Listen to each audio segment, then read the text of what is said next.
এবারের আইপিএলে নজর কাড়তে পারছেন না ভেঙ্কটেশ আয়ার। তাকে 23,75,00,000 টাকা দিয়ে নিলামে কিনেছিল কলকাতা নাইট রাইডার্স, কিন্তু সেইভাবে খেলতেই পারছে না ভেঙ্কটেশ। অনিল কুম্বলে মনে করেন ভেঙ্কটেশের ব্যাটিং অর্ডার বদলে দেওয়া উচিত।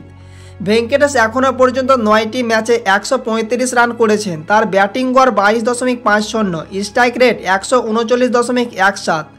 অনিল কুম্বলে বলেন কলকাতার কাছে সুযোগ ছিল শনিবার পাঞ্জাব কিংসের বিরুদ্ধে ভেঙ্কটেশকে একটু ওপরের দিকে ব্যাট করতে পাঠানোর।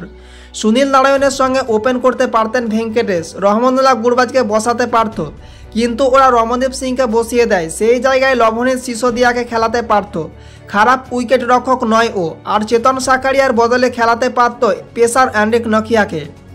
ভেঙ্কটেশের রান না পাওয়ার কারণ খুঁজে বার করেছেন অনিল কুম্বলে। তিনি বলেন ভেঙ্কটেশের ব্যাটে গতিতে বল আসা প্রয়োজন। পাওয়ার প্লেতে 6 ওভার পাওয়া যায়, সেই সময় নিজের স্বাভাবিক খেলাটা খেলতে পারত ও।